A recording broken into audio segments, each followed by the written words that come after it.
Good morning, good afternoon, good evening, whoever you are, wherever you are, whenever it is for you. I'm Peter Alexievich, and for me, it's September the 14th, day 568 of Vladimir Putin's idiocy. And that's exactly what it is. I want to be clear. Vladimir Putin is not a rational actor. He is not rational. He is not a genius playing 4D chess. He is an idiot that is leading his country and himself down a path of destruction. And with that in mind, I want to respond to Virgo. My ex-wife was a Virgo. If I thought at all that there was anything to astrology, which there isn't, because I'm a grown-up, I might draw a comparison between these people. So this Virgo says, it'd be suicide to think that squeezing Putin now is a good idea. I doubt any of the other BRICS leaders think that Putin will forget about it in the future. There's a lot to unpack there, okay? First of all, this guy seems to think that Putin has a future. He doesn't. Putin has no future. He's got months, maybe a year left, maybe. And the reason for that is self-created. You think everybody lives in fear of him? Nobody lives in fear of him. Are we concerned about him because he's irrational and has access to the world's largest nuclear stockpile? Yeah, sure, we are. Does he commit great evil in the world? Yes, he does, every day. Are the Ukrainians on the front line bleeding to put an end to it? Yes, they are. And does the whole world stand behind them? With a few exceptions, a few of the worst people in the world. Yes, the world stands behind Ukraine. So Ukraine is the one with a future. Vladimir Putin is already a footnote in history. He just doesn't know it yet. So tomorrow I'm going to do a bit on BRICS. Jose Concepcion hit me up and we were talking a little bit about BRICS. I'm going to talk about that tomorrow. But for right now, let's look at the first part of this. It'd be suicide to think that squeezing Putin now is a good idea. Why would it be suicide, do you think? And the reason anybody says anything like that is because they're nukes. Here's the thing about nukes. Nukes have to be maintained. It costs a lot of money to maintain nukes, right? How much does Russia spend every year on maintaining their nuclear stockpile? A nuclear stockpile, which, by the way, they didn't create. Much of it was built here in Ukraine with Ukrainian intelligence and skill and expertise.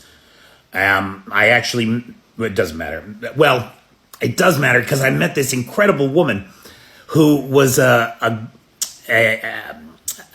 nuclear physicist during the Soviet Union days and did her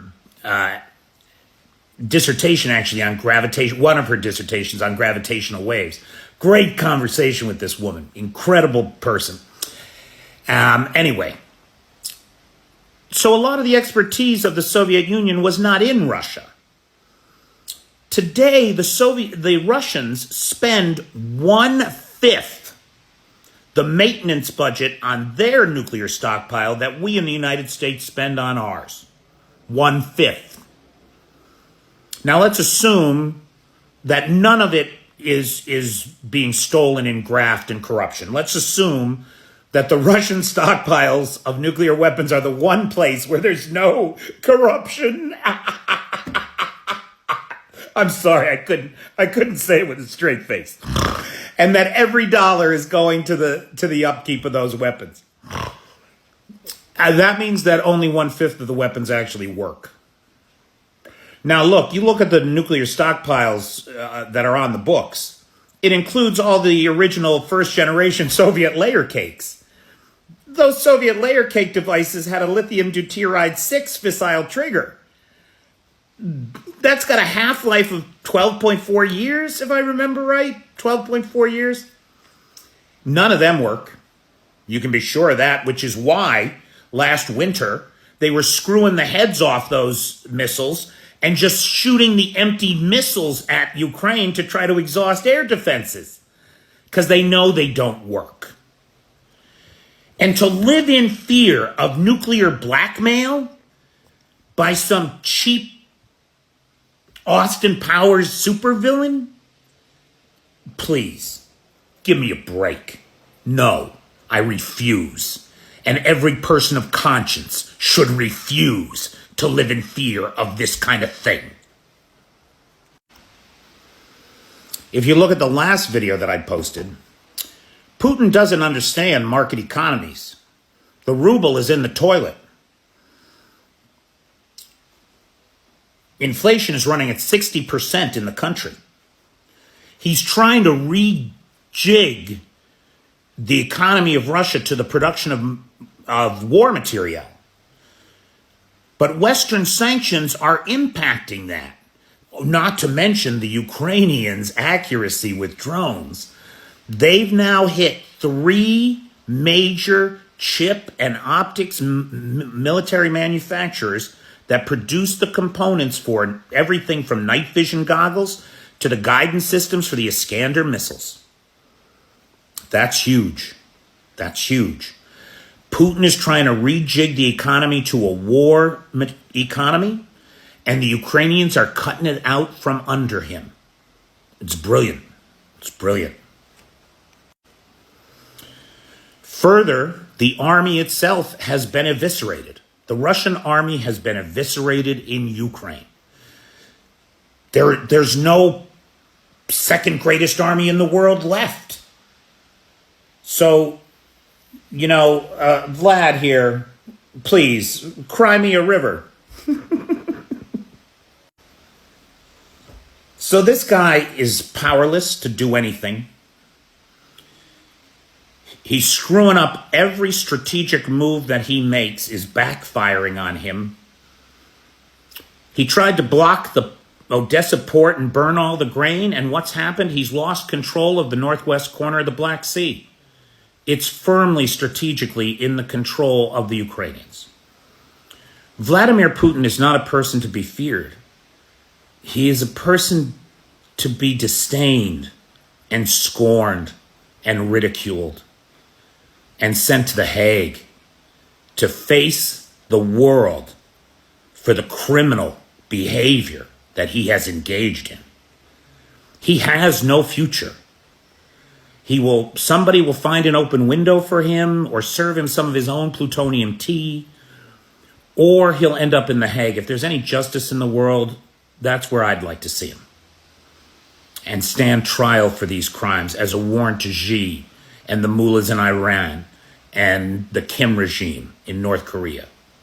That the international rules-based order means something. He wanted to revive the Soviet Union, recreate the Russian Empire, leave a legacy. I'll tell you what his legacy is. It's right there on the moon. The Putin pockmark, I like to call it, where the Luna 25 lander, because of 2 things: corruption inside the defense ministry and fear. Because when you rule by fear, nothing kills creativity and innovation like fear. And that's what Putin has done. He's ruled by fear. And now it's over. Very soon, he will be tossed on the scrap heap of history with all his dumb ideas. And everybody that cheered him on will cheer on the next piece of shit dictator that comes along. Because people like Virgo here, they just want to be slaves.